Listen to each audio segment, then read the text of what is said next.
Right. Um, Dan, I just sent the link back out to everyone. I don't know if someone could just text her and let her know maybe to just try it again Send it off of to the her email to see if it'll work. email. Please check your email.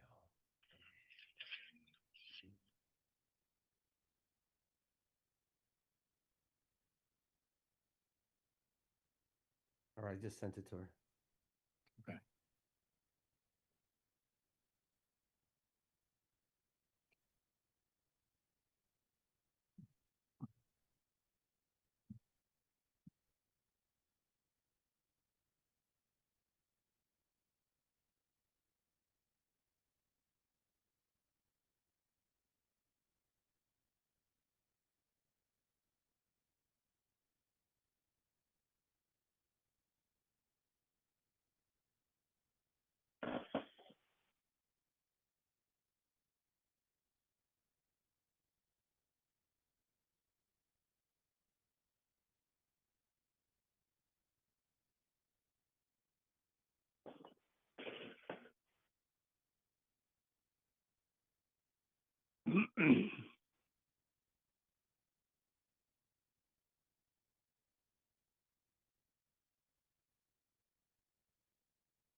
all right.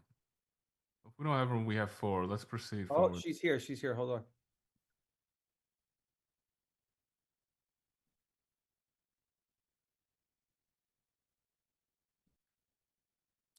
She's coming on. Yeah, I see her. Good. Commissioner Medina Hernandez, you here? There she is. Hi. Thank you for being resilient. She's on mute. You're on mute.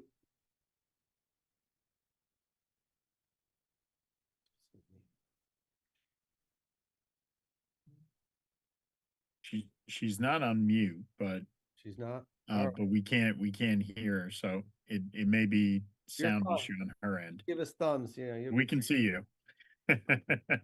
Chair, we ready? We're ready. All right. Thank you for your patience. Notice of meeting. The meeting of the Board of Commissioners will take place electronically in accordance to Open Public Meetings Act, specifically NJSA 10:4-9.3. Notice of this meeting was given by one, public advertisement sufficient notice herewith to the Home News Tribune, filing advance written notice of this meeting with the city clerk's office, and three, posting this notice on the public website of the Housing Authority. During the meeting, participants, including members of the public, may be muted by the host. However, there will be an opportunity for them to participate and speak during the public portion of the meeting, where participants will be unmuted at their request. Roll call. Commissioner Giorgiani, absent. Commissioner Medina Hernandez. Thank you. Commissioner Dunlap. Thank you. Muting him. Commissioner Dunlap, I checked you in as present. Commissioner, yes, I hear you. Commissioner Walde, Yes. Commissioner Blevins, Yes. Chairman Wright. Yes. Let the record reflect there's enough for a quorum. Thank you. Sorry. Pledge of Allegiance. I pledge allegiance to the flag of the United States of America and to the republic for which it stands, one nation under God, indivisible, with liberty and justice for all. Oh boy, now this guy's calling me. You know, you wait all day for a guy to call you, phone call. He calls in the middle of his meeting. Sorry. None of our people, it's somebody. All right. At this time, consideration of the meeting minutes from the past that we had. If there's no questions about it, I'll need a motion and a second on the meeting minutes. From the last meeting's minutes. 2 ago, yes. Yeah. Yeah. All right. Motion. Second. Walde, thank you. Roll call. Commissioner Giorgiani, absent. Commissioner Medina Hernandez. Right, thank you. Commissioner Dunlap. Yes. Commissioner Walde, Yes. Commissioner Blevins, Yes. Chairman Wright. Yes. Thank you, gentlemen and ladies. Um, sorry. Report of secretary and committee's report was an informational piece. There it is. We have a presentation with Tanya Dempsey and CSG. I'm gonna circle back to you. Update on the Penrose Hildebrand Commons construction. It's progressing well. You guys should take a ride down there. Looks great. They're moving pretty fast. I'm not too happy with them about not hiring my Section 3 workers yet, but they're going to see the real Dan Toto next week if they don't start doing that, because Dan Dominguez and I have got a pretty good relationship, and he holds the purse strings to that. So, I mean, it's not that hard. It's not that complicated. You took federal money. You got to hire federal people. You got to hire people from the community. I didn't make the law. It is the law, and everyone keeps trying testing us. So we'll make sure I have a list of well over 20 people, and good Dr. Caldwell set me off on with a church down there, and I've got women and men on this list, and they're capable, and they should be hired. They took the money.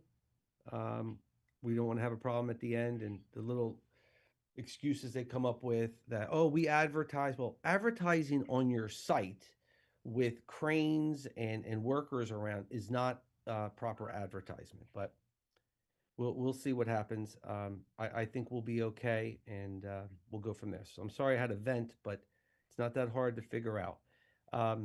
What percentage have they done? Yeah, well, so you're going to bring that question up, and I say this: if you're not there from day one, which you can be, put a broom in their hand. I'm not asking them to build the tower there. Just employ them. So I think they're in the first phase. They say, oh, we're going to put you guys in the third. I've heard all those excuses before. This is what I did way before I became executive director. I still do it for the city. I get hired all over for it because I'm certified in it. I hate to do it, but just hire the people. And if it doesn't work out, go to the next guy on the list. But to tell me you advertise and you put something on a fence line there, which is dangerous to walk around, no one's doing that. It's just not Who's going to be penalized if they don't do that? the contractor. They know. Contractor. Do they know that? Oh yeah, they have to sign everything off. They've signed. Their position is we're going to hire. We're going to meet the quota. We're going to meet that percentage, and we can do it in the third phase. Yeah, but the third phase. I mean, we always have problems with Section 3. Yeah, what are they going to do? Ribbon cutting, Commissioner Walde? I mean, is that what they're going to do? Is they're going to count that? It's just wrong. If they have to be reported, we have to report them.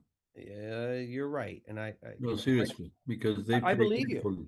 The problem is trying to get a hold of my man Corey Chu, who runs it. He might even be gone under this administration. I don't know. The offices that do this type of coverage, they're running pretty thin right now. Yeah. We had this issue once before, right? You were able to go down there. Yeah.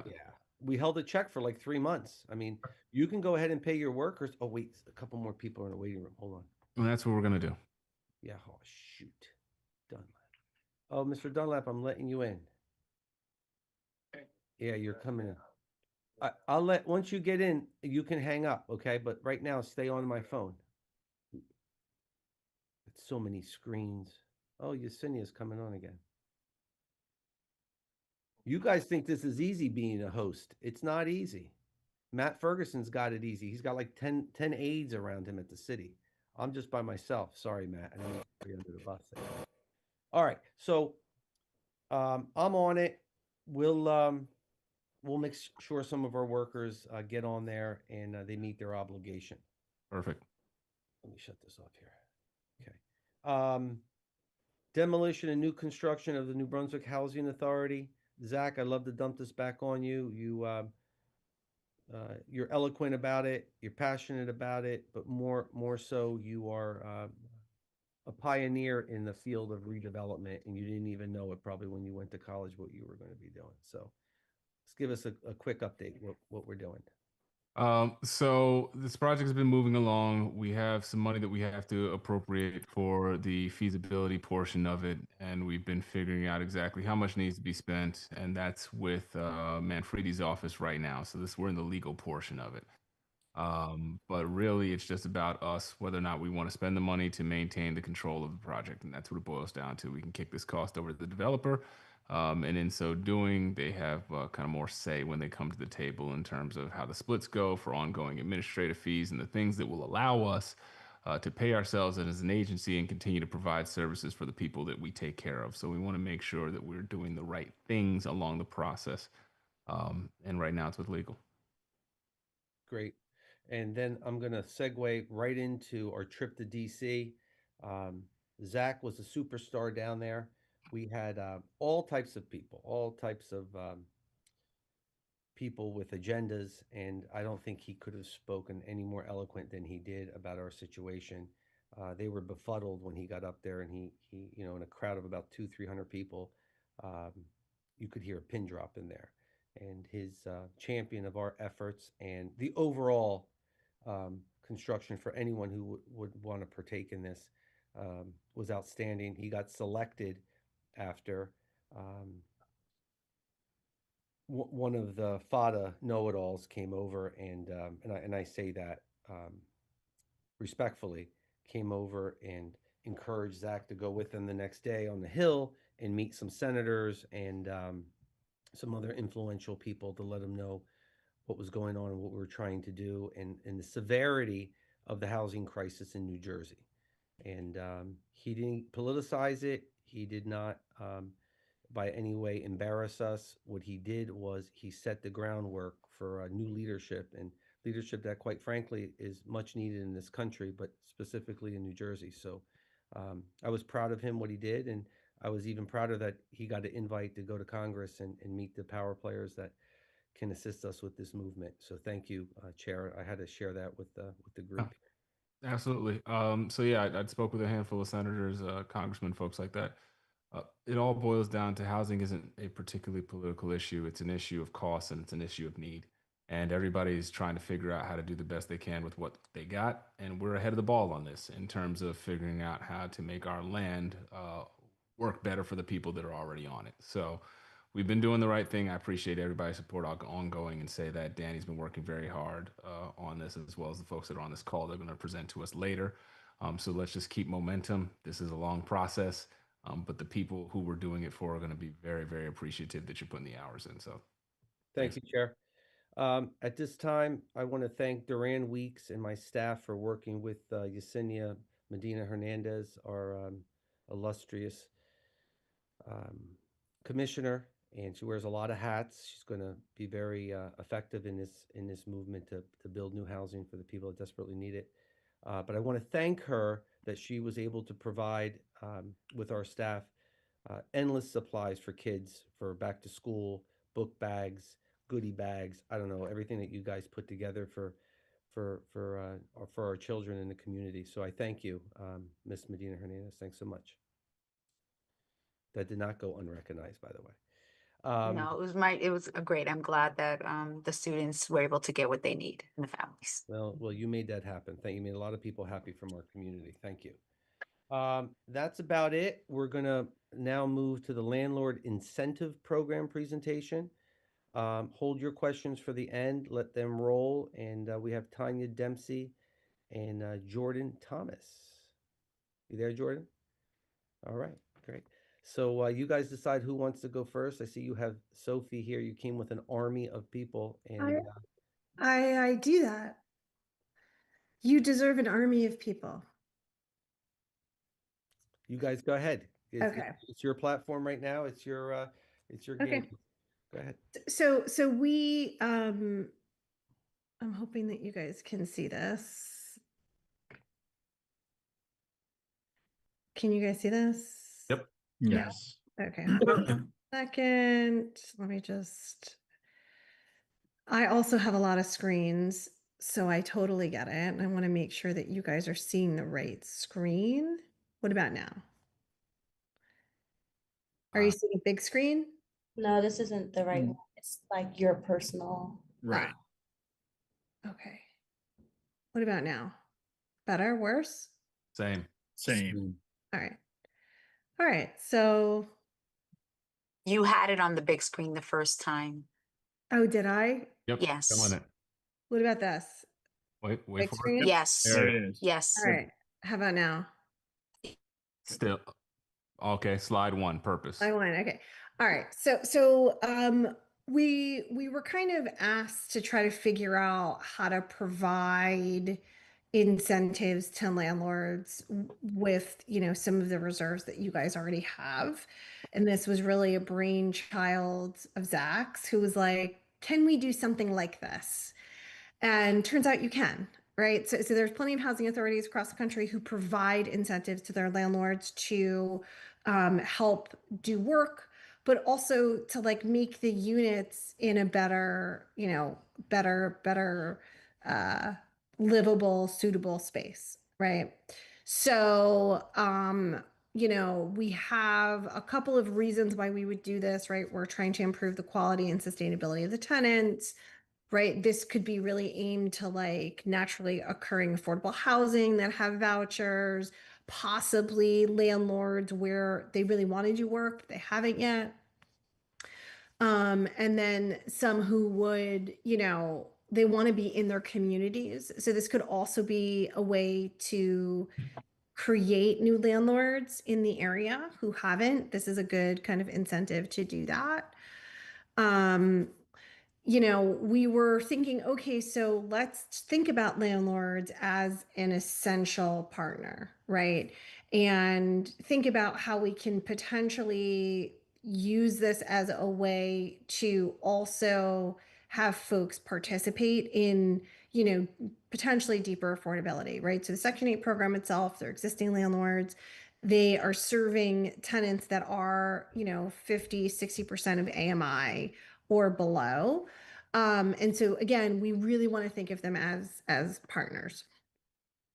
So we were thinking, okay, maybe the total funding pool is, $1 million.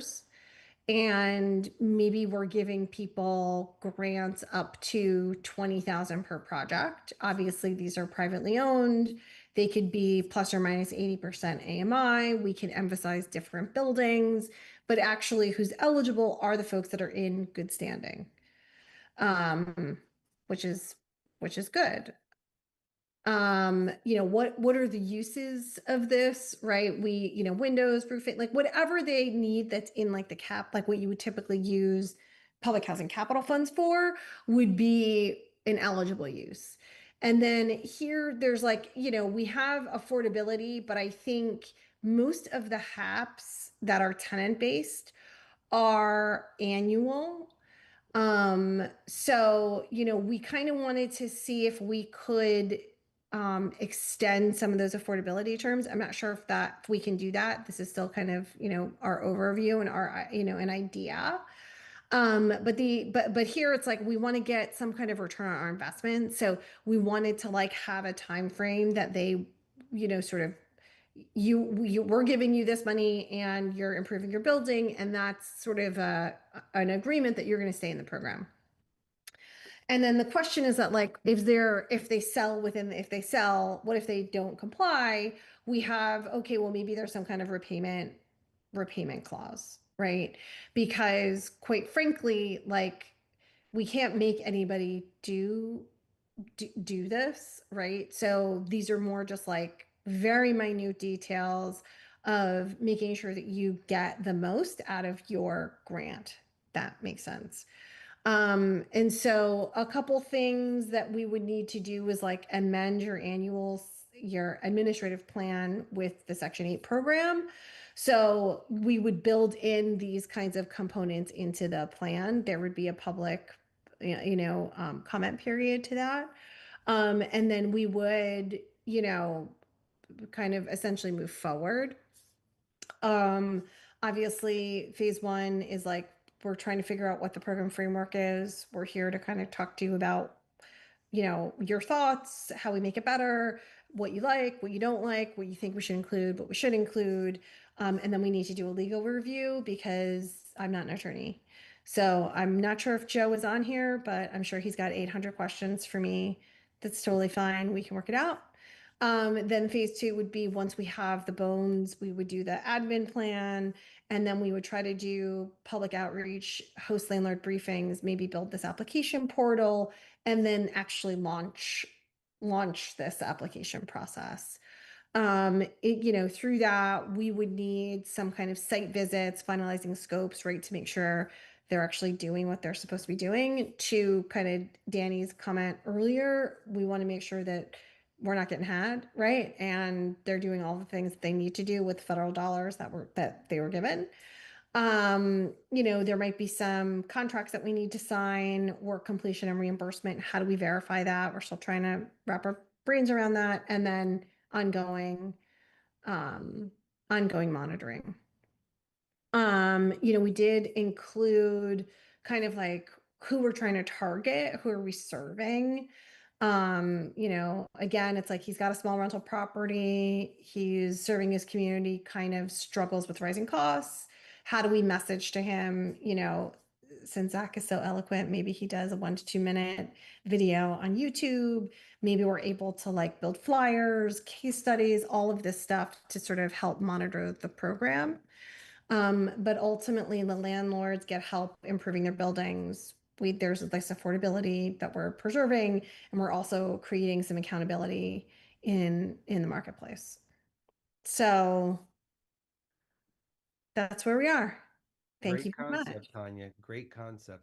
I think in a nutshell, and Zach, you can come in and pepper my comments, but a lot of times we're battling with landlords that are geared towards the college kids in our area. I had, all my vouchers are taken right now, but we had a serious dilemma in the fall last year where our Section 8 vouchers were on the street and they had nowhere to go. They were dealing with the competitiveness of landlords putting, I hate to say this, but 8 to 10 kids in an apartment for like $6,000. Well, we can't compete. So something like this would put us on a new level playing field with landlords and keep the existing ones that we have, making them happy. All the while, we're concerned what's happening in Washington and then cutting our subsidy or going after our reserves. That is a reality. Zach can tell you that's something that is going to happen. But this protects our reserves, correct, Tanya? You're on mute. But yeah, that's all right. Good, we got you. Right. So have at it. Why don't you guys ask some questions? And it's a work in progress. And I think we needed something to combat the possibility that our hard-earned reserves could be going back to Washington. Yeah, and if you'll permit me for just a second, I want to tie a knot around this. So we're in a scenario where we have these funds and they have to go towards our voucher holders. We're also in a situation in which we're getting directives down from the Fed that funds are going to be capped. So letters have gone out to landlords that state, and I'll read this for you. Effective October 1st, 2025, the Department of Community Affairs is writing to inform you that the department will be unable to approve requests for rent increases for units rented out by voucher holders in our Section 8 Housing Choice Voucher Program. So we're already seeing this start in the communities where the feds are saying, hey, that 2 or 3% increase that you're going to do because your PSE&G bill went up and the cost of milk and eggs went up, well, we're not going to keep track with that, right? So that makes our population less attractive to these landlords because they also have to have the money from those increases to perform the repairs. So what we're talking about doing is partnering with folks, and we're saying, listen, we're going to apportion some of the funds that we had to spend anyway on this population to make the necessary quality of life repairs for the facilities that you have in exchange for you renting to this population, our Section 8 population as well.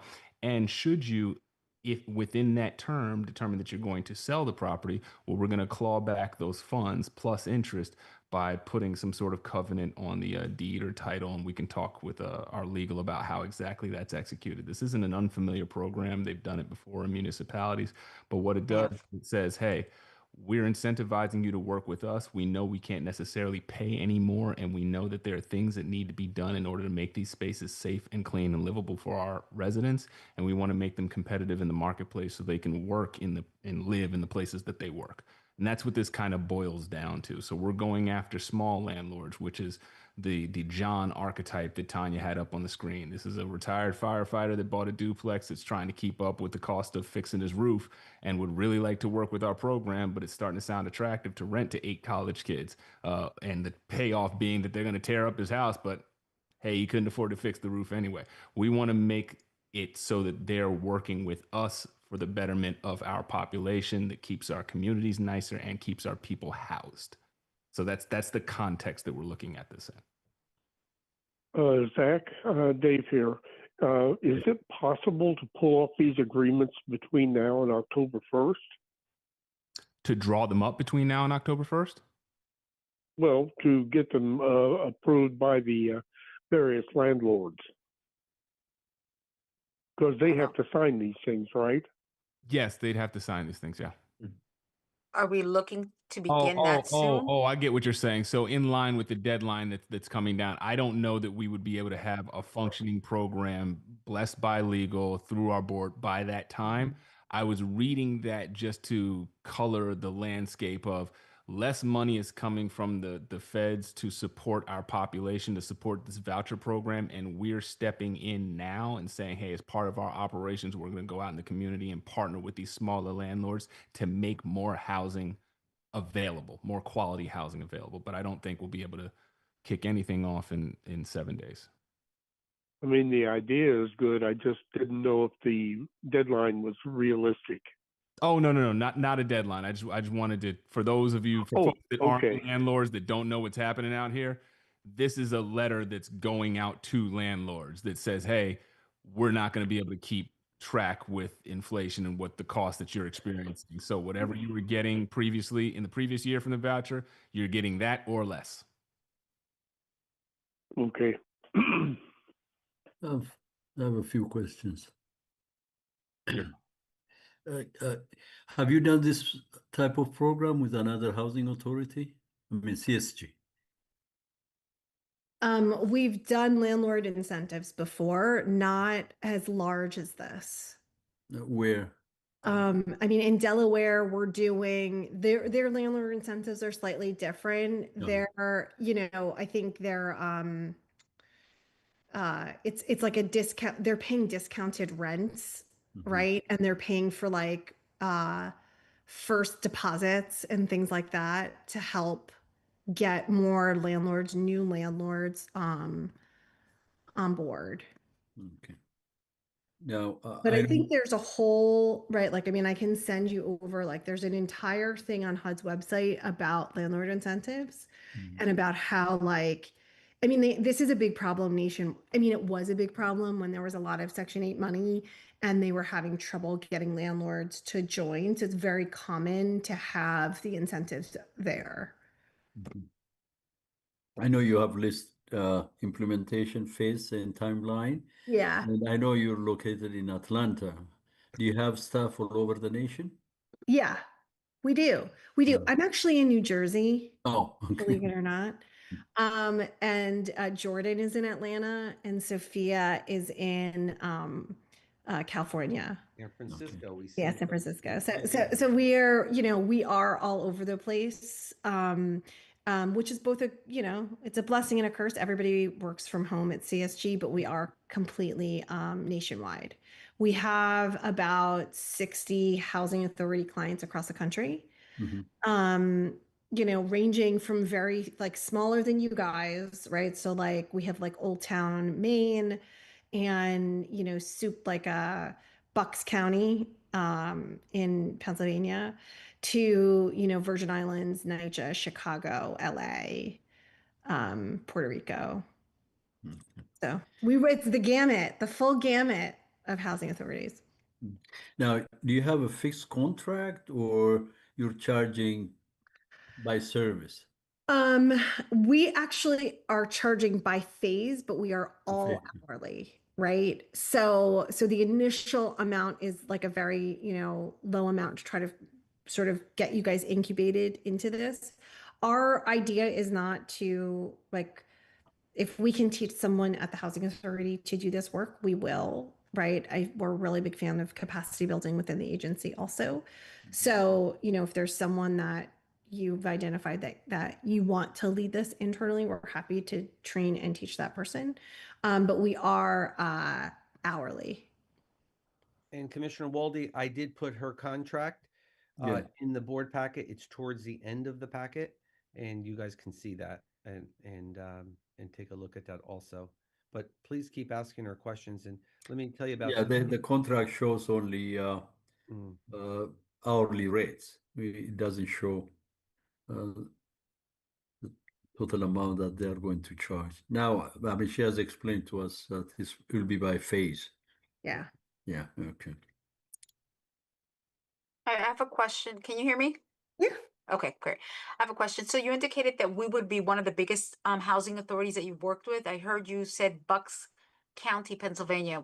I know Pennsylvania, could be a large area as well too. So we would be one of the biggest ones? Or You're kind of in the middle. You're in the Okay. middle. I mean, like, right, like NYCHA and in New York City Housing Authority and the Virgin Islands and Puerto Rico are our like larger housing authority clients. Those are, we're not doing this. So we're engaged on a variety of different services, right?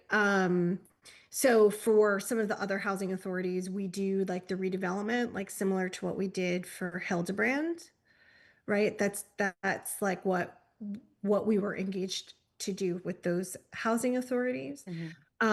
With kind of Delaware, a little bit in San Francisco, and a little bit in San Joaquin, we dabble with admin plans and landlord incentives in those like smaller areas. Okay. So- So because what we're looking at, it's for with the Section 8 or Section 8 voucher holders. So how many of those have you worked with? So how many Section 8 programs? Yes. A lot. We work with a lot of Section 8 programs.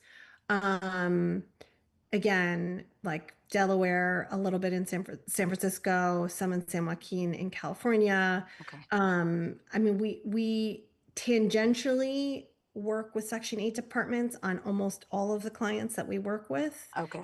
Because, and actually like I process Section 8 applications as my first job. So I'm very familiar with the Section 8 program itself. Okay. And I do want to add that Tanya was instrumental in the linchpin in making Hildebrand Commons, our senior building, a success. I do remember that. Yes. There were many weekends she spent here. She had the connections at HUD to make this thing happen, and the paperwork and the amount of paperwork that she had to put together for it. So I applaud you for that also. Okay. One additional question. I know the grant is $20,000, I think maximum per property. Yeah. Who's going to supervise the rehab? Housing authority or somebody assigned by CSG? It's a great question. I don't know that we have the answer yet. Oh, okay. Right. Your experience, I mean, from your experience. I mean, usually we would get like a construction manager to do it. And it also depends on like the amount of work, like what they're doing. Right. And I mean, 20,000 was like a shot in the dark. I don't know if it should be sized at 20. Like, I don't know what people. No, I'm just in general question. Yeah. Yeah. But yes, it would be someone who like specializes in construction management. Yeah. I mean, how did you do it with previous projects that you have? Yeah. All construction management. Some housing authorities have a really robust capital fund program, right? And they have people on staff on their public housing side that could do this.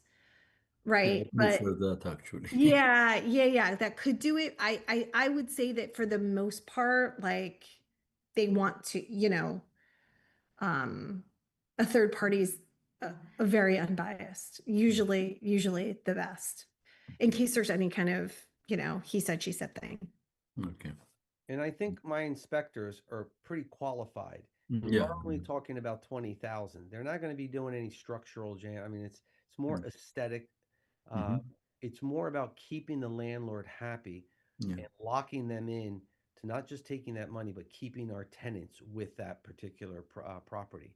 Also, Yeah. So we're looking, In instances Zach, where you're doing the type of work that will require permits within municipalities, they have their own inspectors, Right. right? So if you're gonna go into a wall, they're gonna send somebody out, plumbing wise, they'll send somebody out, electrical wise, to make sure that you did the right thing before you close stuff up.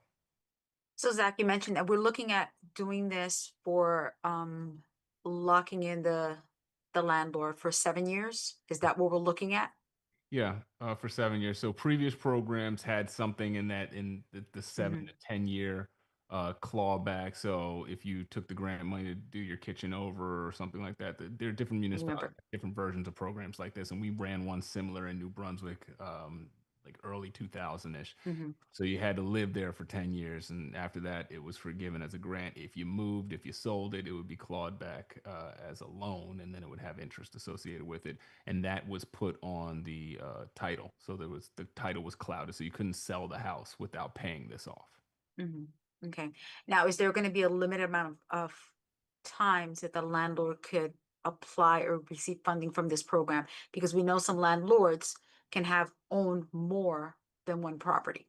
So I think for the benefit of our housing population, you're Yes. assigning the funds to a per unit, per property basis, right? So if you're a landlord and you happen to just have 8 duplexes, those are 8 or 16 opportunities for our population to be housed.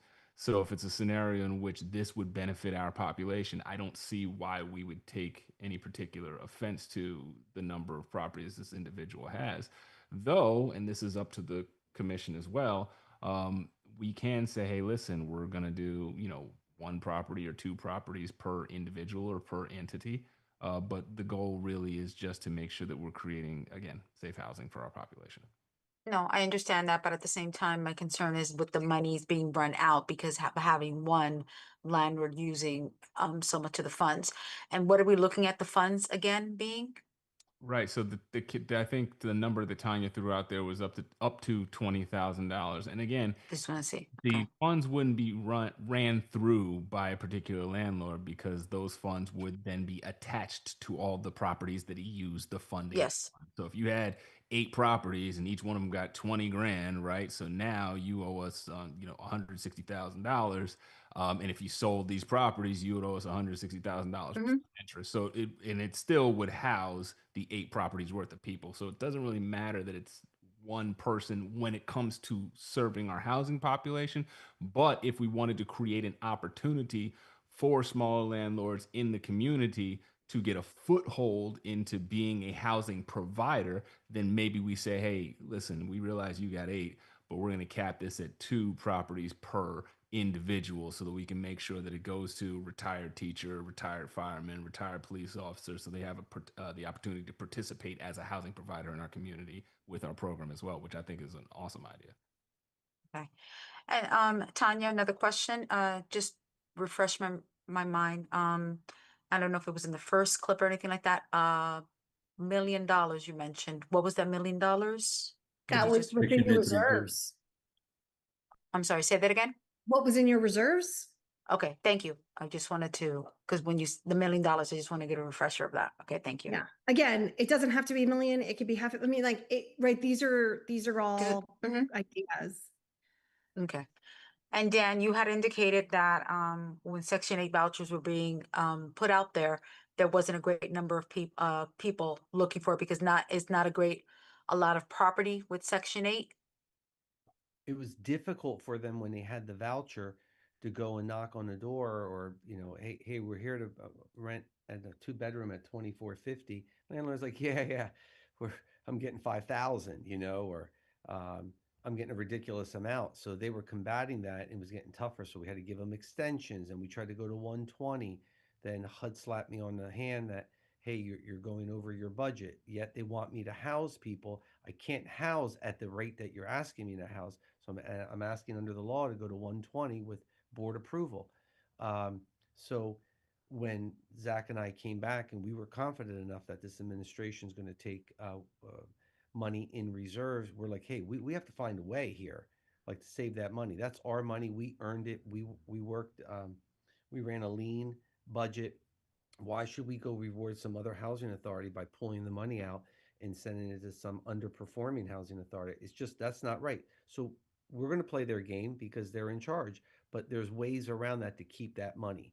And that's plus added with the proof that we have that people are struggling to find um, Section 8 housing, or it's regular housing, but with their Section 8 voucher. Yes. We think this make it more appealable to landlords. And maybe landlords don't think it's a lot of money. I don't know, but I think it's better than any other idea than giving the money back. And Okay. we don't want to Alright. be put in that position. Okay, thank you. Tanya, you want to wrap it up before I cut you? Because I've got to swear in a new board member that's been. I'm happy to be cut. No, I don't want to cut you, but I'm any happy to other be cut. questions? No, out there? Anyone have any questions? No, I mean, I think that like there's a lot of different ways to structure, a program like this, and we also do a lot of these types of loan programs for HFAs across the country. So I think I think it's a great idea. I think Zach had this brainchild and wanted to see if we could figure it out. I think we have the bones. I think the question is like, what's the appetite to do this, and what's the level? So that's it. Awesome. Okay, thank Brilliant. you. Thank you. Thank you. Any one of your members want to say anything about the program or anything? I'm sure you're paying them for being on the screen here tonight. Do you have anything to add, you guys? I know. I'm just excited to hear more about the program, what you guys are accomplishing. So thank you for allowing me to be on the call. Yeah, Jordan is our project manager. She's 3 weeks in. Sophia prepared the entire presentation. Okay. Jordan sent me a lot of emails, which I didn't answer because I was in Maine. Sorry. Jordan. Yeah, All Jordan just started, and so Sophia prepared most of this Yeah. all of this presentation. So Great, Yes. Sophia. Yeah, my job is to be annoying. So No, you were good. You got across, and I Okay. sent you what I had to send you. So that was great. Thank you. So, thank Appreciate it. thanks. Thank you. Thank you. All right. Chair, we're going to move on to unfinished business. I think we kind of covered it in the informational piece. When you guys come through right place and the back We're of leaving. right place. We Bye. Goodbye. Thank you bye again. guys. Thank Bye. you. We relined all the lines so the parking lot looks legitimate. We look like a legitimate corporate America back here.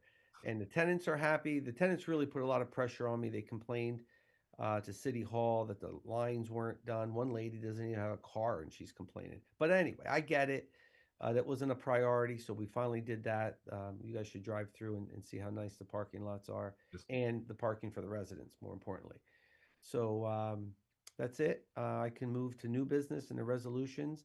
We're going to move to, if there's no other questions, we're going to move to the, I'm going to flip the agenda here. We're going to move the resolution 30. It's a swearing in Elizabeth Vignolo. Hopefully I pronounced it right. If I did not, she'll correct me later. And she came recommended by City Council. I thank the mayor and City Council for sending us a bright, vibrant individual that's going to help us hopefully with our redevelopment and many of the other issues that we're going to be faced upon with the current cuts that are looming. So Elizabeth, thank you for being patient. I'm going to turn this over to Alberto Camacho, and he's going to do his pomp and circumstance with you and just follow prompts. Yeah, so thank you. And we're just going to swear in our new commissioner now. So let me just share the form with the screen so that everyone can see. So give me 1 second. And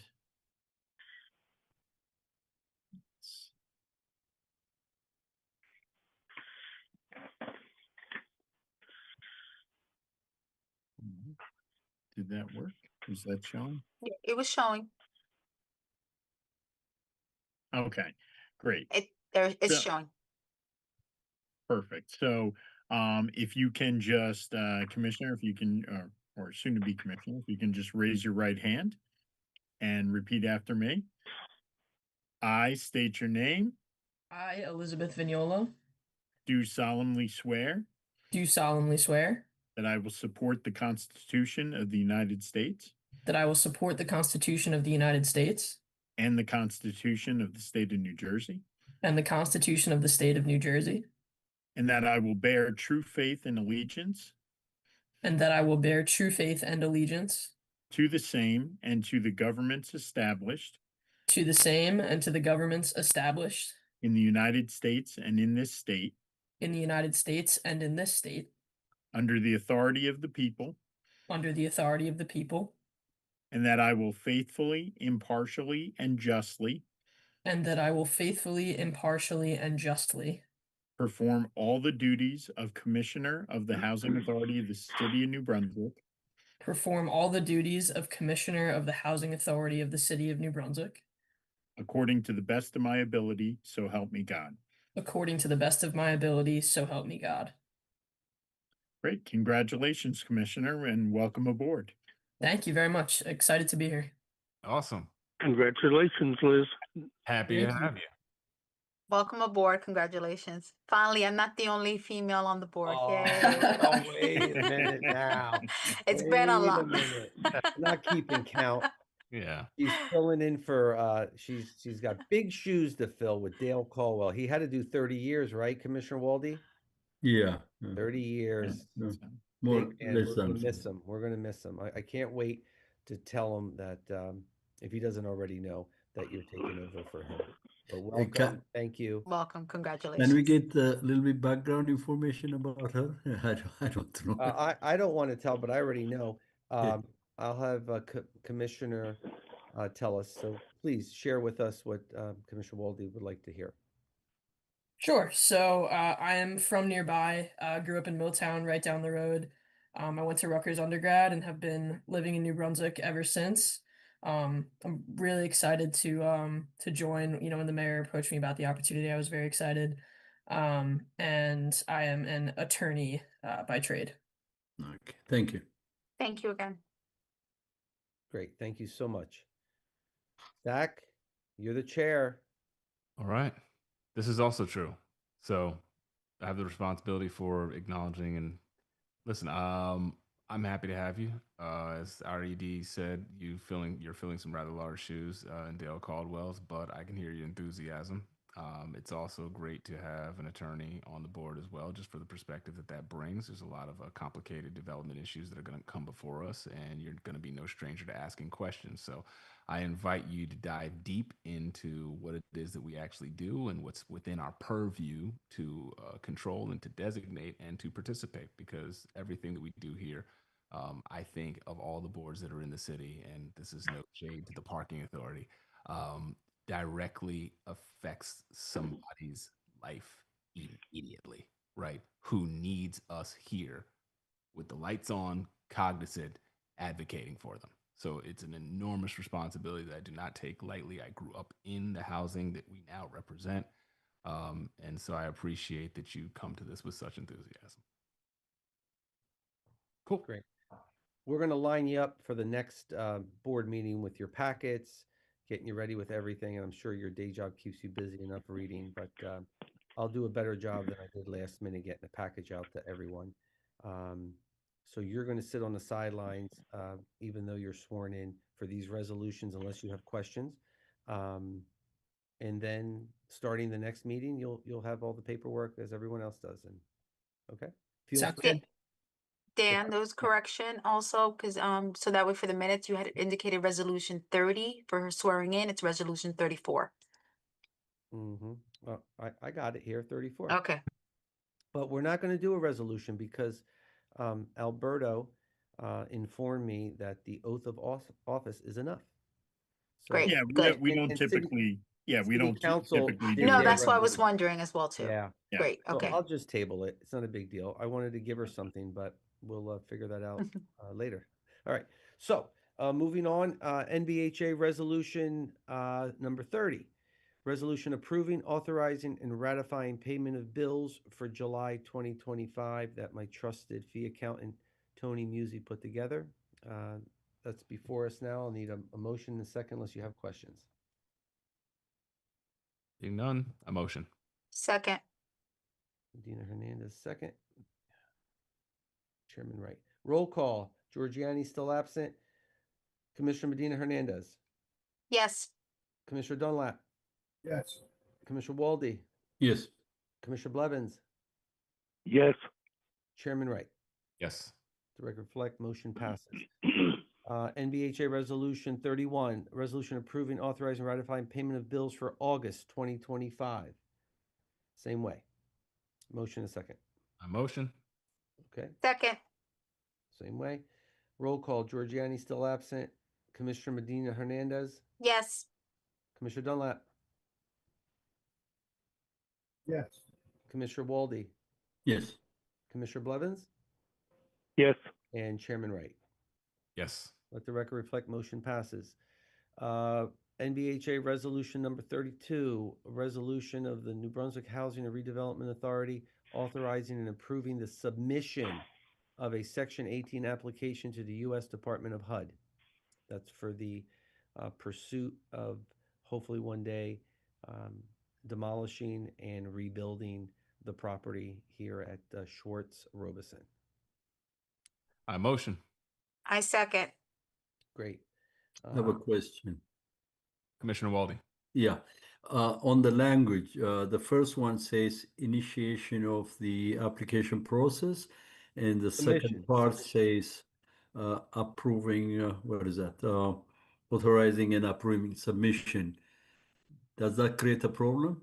No, we have to just have approval from the board that we have the support at which I already got back in January or February. Joe and I were talking about that. Yeah. But I like to just be as transparent as possible, and always have the support of the board and not fly, solo on anything without going to you guys for permission first.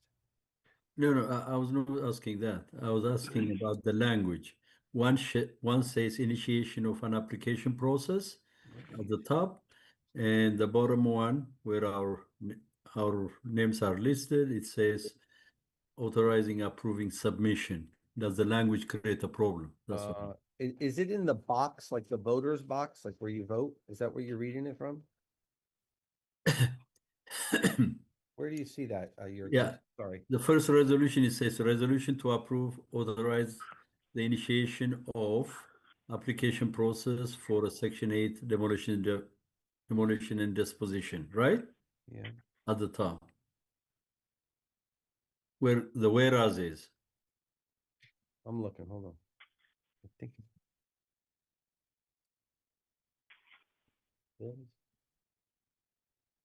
Yeah, I don't see that language, Commissioner. Where I'm trying to look at which.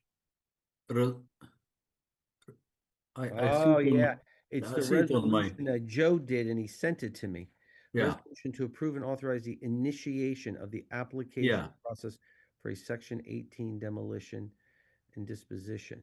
That's on the resolution.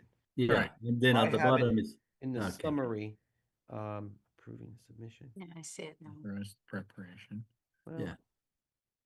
we do have to initiate because we haven't applied. Right. Right. It's good. Does the Right, language create Alberto? a problem? To be clear, Commissioner, yeah, we are the application will come back to the board. There's not anything being submitted, and certainly that's not the point of this resolution. It was really just to again confirm where the board is now, and that you're initiating the process of putting that application together. That's the point of the resolution. Very good. Okay, I just want to Yeah. make sure. Yeah. No problem. Yeah, okay. Thank you. Any other questions? We do actually want to petition the HUD for approval for the Section 18 disposition, though. And we will. We Council. have to. Yeah, no, we have to. The idea would be that once we have a final application, that the board would approve that before it goes out. So that's the point. So this is not saying you're authorizing the issuance of the application without it being reviewed by the board. So that's the only difference. But yeah, absolutely, Chair. Okay, yeah, let's button that up. There's some momentum here to get that done, and we want to be out in front of it before we start getting word back on this being cut, that being cut, so on and so forth. Mhm. With that Right, understanding, I still motion. Second. Medina Hernandez, look at that. All right, roll call. Giorgiani's absent. Commissioner Medina Hernandez, Yes. Commissioner Dunlap, Yes. Commissioner Walde, Yes. Commissioner Blevins, Yes. Chairman Wright. Yes. Let the record reflect motion passes. Sorry. Resolution approving the landlord incentive program presented by CSG Consulting that you just heard this evening. So the question here, are we approving the presentation? This is not a contract. No, we're going to approve because, you know, there were a lot of balls in the air here, but we're going to approve her moving forward and developing a plan that's conducive and appealing to this board and the landlords. I think she's in the initiation stage, and if you're comfortable with her presentation and you're comfortable with this concept, it would be a good idea to let's get this thing moving forward. So at the next board meeting, with the information you're going to have presented prior to the board meeting, we can make an intelligent commitment to her. But they're not going to charge us if we approve So this I recommendation. I'm probably looking at changing the wording then, what you said, Dan. We're looking at approving the plan.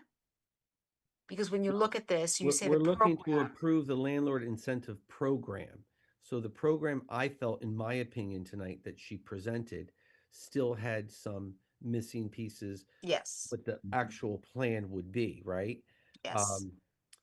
But with that said, I think we should still move forward and grant her that ability to move forward, because what's looming around the corner are these possible recapturing of the monies that are sitting in our reserves. This will protect that.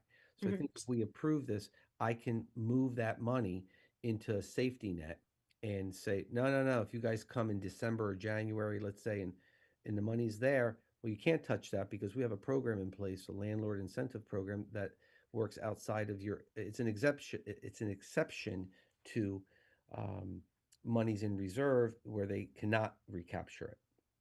Yeah, you're already committing those funds, so therefore you have that aside. And the one thing I would add is just obviously all of this would be subject to council review as well, Yes. because there were some items in there that we're certainly going to take a look at and just make sure it passes muster with regard to state and federal law as well. So we're not approving any contract now. It's just a description of the program. Is that what we're doing? Here's a situation that I don't want to be in. She's never bothered me for money. She's never bothered me. Oh, well, we need 50,000 up front to run this program. That is a concern I can bring back to her, with the understanding that if everything passes through, that we will hire her.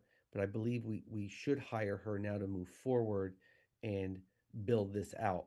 I won't approve anything without the board's approval, but I think the concept of this landlord incentive program should be one that we take seriously. But So, ultimately, it's up to you.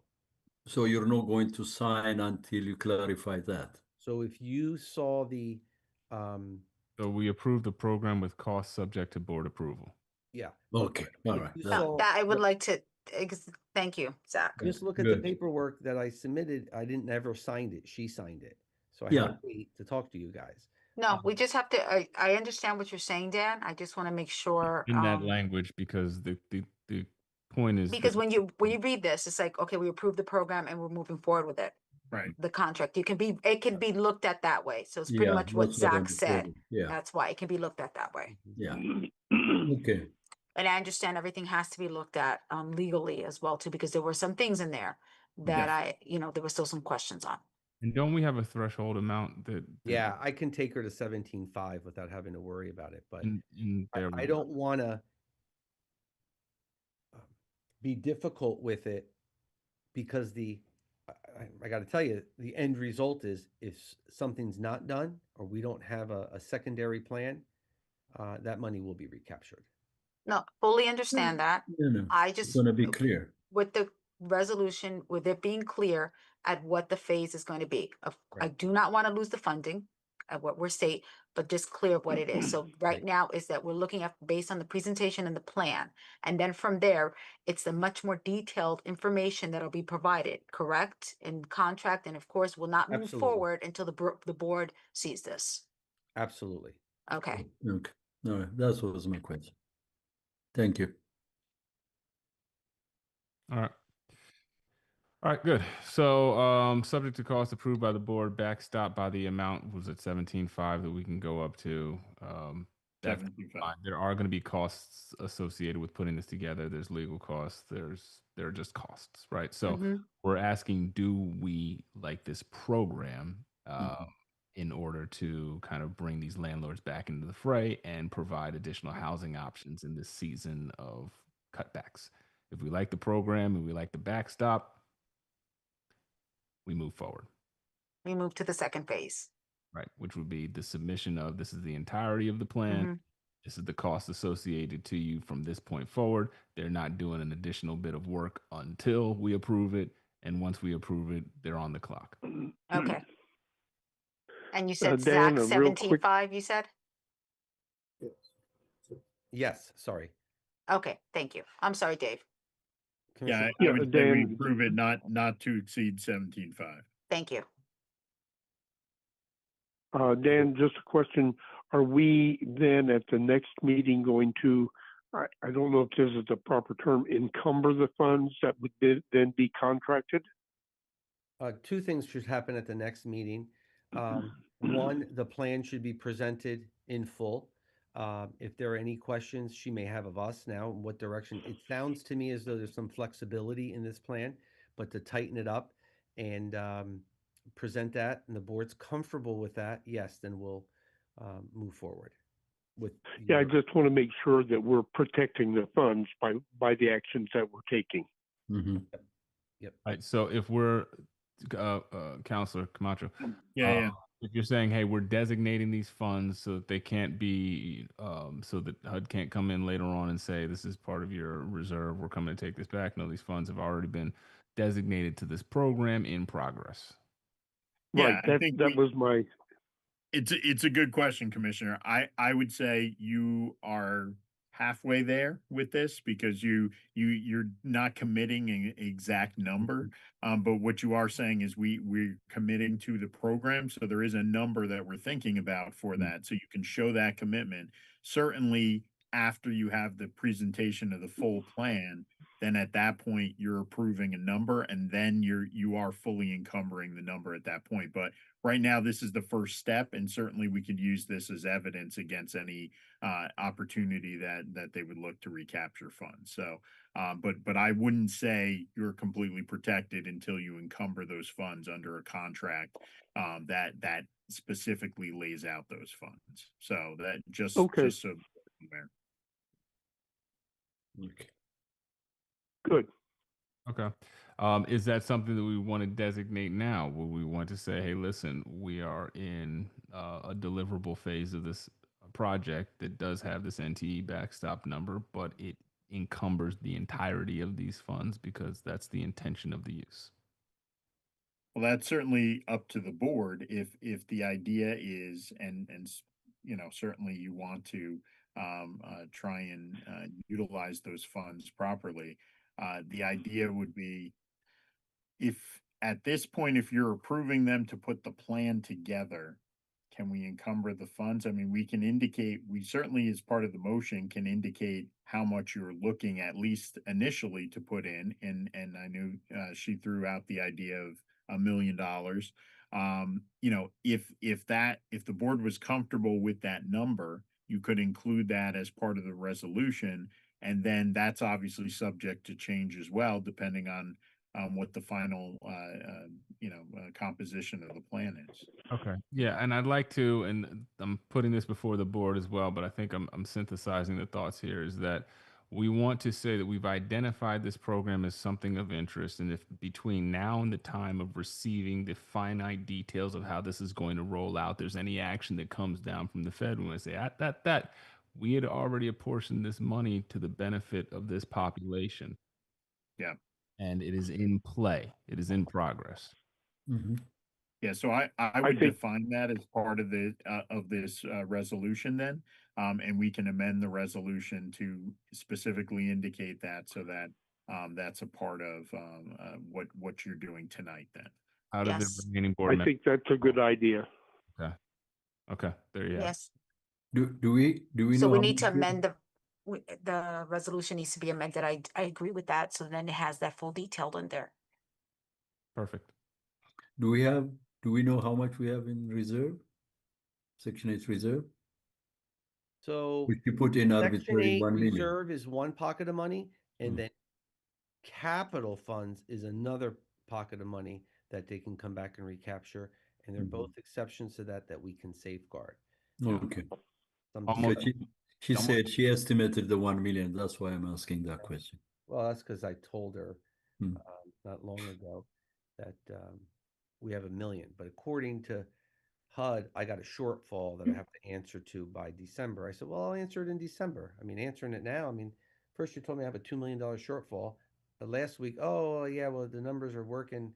You have a $50,000 shortfall. Like, it's like the left hand didn't know what the right hand was doing. And it was frustrating. So I said, look, when you come up with that number, let me know. Which And is that's why all it's base important. rent. That's What? why it's Sorry. important for us to designate this number now because you're getting this kind of mixed information. So, Commissioner Waldy, one of the main things that they discussed at the conference down in DC was exactly this: all of the ways in which they're going to look to find their way back into the budget and claw this money out. So you're getting misinformation because a lot of the regional organizations of HUD have been gutted. They don't have the people. The information is kind of fragmented. And this is going to be an opportunity for chaos to kind of permeate the system. And we want to make sure that we've been very clear in what we intend to do with these funds so that no matter who's asking us, it's still the same answer. Right. So if we don't have them according to them, we still plan to use that up to that much. And we can put that language in that much. And I want to like add- the idea of stating a $1 million thing. And then if through an auditing thing, we find out we don't have that, then we pass a resolution reducing it to whatever the amount would be. But if we can encumber $1 million now, just as a safety step, I'd like to do that.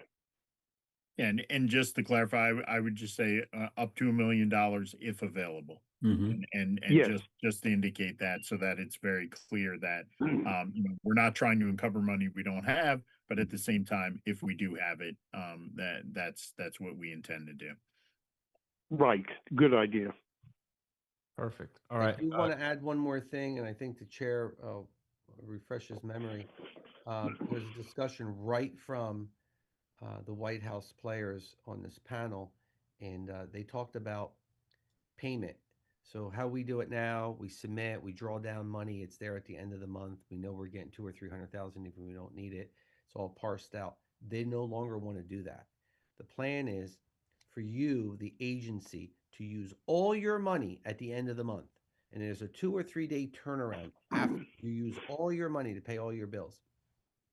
Then you submit to HUD, your field office, where we have to submit now anyway, and it's called layering. They layer on one after another. They just paper death. They just paper trail you to death, right? And in that 3 days, they're going to have their financial team evaluate if your spending was proper or improper. And if it's ruled improper, or there's a shutdown, or there's like a glitch, which they've been having all summer, and it was very frustrating filing things. Guess what? You're left with the bag until they can figure out. So they want you to use all your money. They're not going to bail you out. And when they feel it's satisfactory enough, the accounting of it, then they'll release the money. And if they don't feel it's fair, they just don't pay you. That's not a way to run a budget. That's not a way. Like, people were livid, and I've seen the individuals that work for FADA now, which is their think tank, and they're their lobbyists, just disgusted. It was very contentious, and we don't want to be put in that position. That's another reason why I think we need to safeguard our money in reserves, because you never know when that rainy day is going to happen. And evidently the system is set up for that rainy day fund. So we want to make sure that we have that reserve available, protected and available. We do that by declaring what we're going to do with it. So here we are. All right, Counselor. Can what we are gonna move do? forward? Mr. Blevins asked you a question, Alberto. I'm sorry, I didn't hear you. It was just, can we move forward now with the resolution? Absolutely. We have to make an adjustment to the resolution. Is that we're, Alberto, correct? Yeah, so I was just typing it out as you were speaking. So Thank you. resolution approving moving forward with the landlord incentive program. So approving and authorizing moving forward with the landlord incentive program presented by CSG Consulting, subject to cost not to exceed 17,500, and committing a total of up to $1 million if available for such program. So move. Second. Roll call. Mr. Giorgiani still absent. Commissioner Medina Hernandez, please. Yes. Commissioner Dunlap. Yes. Commissioner Walde. Yes. Commissioner Blevins. Yes. And Chairman Wright. Yes. Great. Let the record reflect motion passes. Thank you, Alberto, and I'll patiently wait for that tomorrow so we can file it properly. No problem. No need to go over Elizabeth's, Commissioner Vignolo's new member to the board as a resolution. I was trumped over it. I apologize. But I am done, but now I have time for a public comment. I put the public comment at the back end of this. I know some people here have been patiently waiting. Mr. Crowderville, I see you raised your hand. Yes, good evening. Can you hear me? Evening. Yes, sir. All right. Thanks for the opportunity to speak. I want to start by welcoming the new commissioner and wishing her all the best. Probably already aware, but most of these meetings are recorded and broadcast by New Brunswick Today. If you want to see what you missed over the past few months and years, you can check out those videos. I also wanted to just say that I really, truly enjoyed the National Night Out celebration that was held at the NBHA. I, try to attend every year, and I think this year was really, really well done. I, personally enjoyed getting to sit down with some of the board members and Ms. Spencer and other people who I've gotten to know over the years, and I appreciate the staff being so welcoming to me. I know I'm not a resident of the public housing, but I really do enjoy getting to attend that event every year. I thought it was well done and appreciate everyone's involvement. So thank you for that. For the record, I did ask at the last several meetings about a redevelopment project, the Borai 11 Spring Street. Can I just get on the record the status of that relative to the timeline that the developer promised? Yeah, Charlie, I took a picture of the letter from Kelso's office. I sent it over to you. Yes, and I also did notice the demolition going on, but it just doesn't say relative to what they actually promised. So I don't recall whether they are ahead of schedule, behind schedule, or somewhere in between. But what's the letter say? It just said that we're doing demolition in the fall, and we plan to start construction. We're in the fall. Thereafter, I know, but I don't know what the developer agreement said. I know what the letter he sent said. I don't know. I thought we were auditing all of the developers and seeing if they were on track or not. We have. I mean, how much more? I mean, I'm basically in their pocket. It was worse than the FBI. What we've done to these people. We've de-designated. I mean, we didn't even get any props from you. We've de-designated 2 or 3 people already. We're forcing them to have to come back in front. I will certainly give you props for that, and I have mentioned this at other government meetings that I'm glad to see that the housing authority is finally holding developers accountable. I just did notice that this one particular project was omitted from all that, and so that's why I brought it up at the past few meetings. Well, I know. I think those. Mr. Hoffman's not here tonight. I know he was the one who was. We've been talking about this, and he eloquently kept me in the loop, and I thought I got back to you pretty quick. But All right, what are you looking for? You want the redevelopment agreement? You said what? Exactly. Just want to know if they're on track with what they promised. I think they just got started. I mean, on track of what? Like, this is like the first leg of the marathon. This is it. I mean, I'll get it for you. If I can get it, Yeah, that's all. I just want all the developers to be treated the same. That's all. That's what I want. Is everybody who promised I something, don't know the you guy. check. How do I? I don't know this Borai guy, but we got you the stuff, and all right, I'll look for the redevelopment agreement. But all right. Appreciated. Yeah, I'm sorry. I thought it Also was noting, it's okay. No, I'm just following up for the record so that it's clear, and I do appreciate you sharing that letter with me. But moving on, the glad to hear that folks were able to get the link to the meeting through the website. I have put some effort into improving the website. I think it's in good shape, and I also think that there's still some things that are needed for compliance that I'll follow up with the executive director about. But there's like a little picture up there from National Night Out and some other things that I was asked to add there, and I will continue to do that. I do want to ask about the federal government. I guess cuts is the right way to put it. But we heard discussion tonight about the move that you're making with the reserves. But more urgently, what will things look like if the government shuts down next Tuesday? Is that we have something that you're reserves. prepared for? We've been shut down before, so we use the reserves. Hopefully, I don't have to lay anyone off. I don't have to worry about cutting the grass.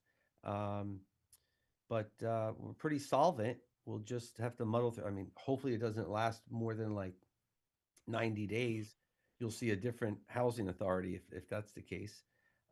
Typically, they reimburse you when there's a government shutdown, and they, Alberto, you can speak on it too. Just cut me off. It's fine. I know you're way more familiar with it with other housing authorities as well, what they've gone through. But we're pretty good for 3 to 4 months, and then hopefully they're big boys and they can pull up their pants and come to an agreement. No, I think you said it, Dan. I mean, typical. Of course, there's no guarantee of those reimbursements, but typically that is what would occur. Sometimes HUD does, in fact, load the funds into their queue, so to speak, before the shutdown, so that the housing authority would be good in that at least that for that first month. So to speak. Again, not a guarantee that happens, but that has happened in past situations where you had the lockdown, so or the shutdowns, I should say. So that those are things we're looking at, but obviously, we'll continue to monitor it. I know the executive director will. So, thank you, Alberto. All right. Thanks. That's helpful.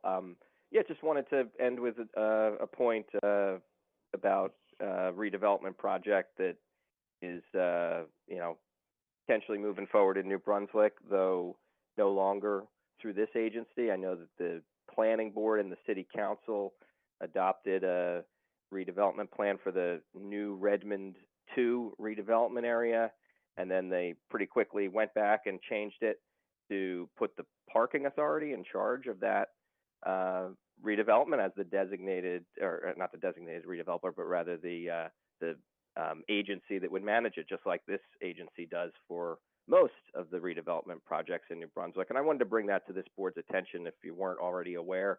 I'm personally troubled by the idea of the parking authority being in charge of a redevelopment project here in New Brunswick. I know that this is possible now because of a relatively new law that was adopted within the past 5 to 10 years. And I don't even know if any parking authority has successfully, supervised a redevelopment project in the state yet. But New Brunswick is trying to make that happen. And I won't publicly speculate on why they are sort of usurping your power here and handing this over to the parking authority. But I'm not happy about it, and I think that as I stated earlier, it's a good thing that this agency is holding redevelopers accountable and working to get things done right and get things done in a way that prioritizes housing people, which is obviously part of your mission. The parking authority has a very different mission, and I think it's a shame that they would be put in charge of an important piece of land in New Brunswick. But that's what our city council has done, and just wanted to make that point and bring that to your attention if you weren't already aware. That's all for tonight. Thanks for hearing me out. Thanks, Charlie. Thanks for looking out for us. Maybe we can split that $10,000 check. That's all we really get on these kind of deals. So, Fantastic. All right. Any additional public comments? I got a couple lines open. 908-856. Where's my man Matt Ferguson? Where is he? Developer extraordinaire. Matt? I'm right here. Yep, Hey, how right you here. doing?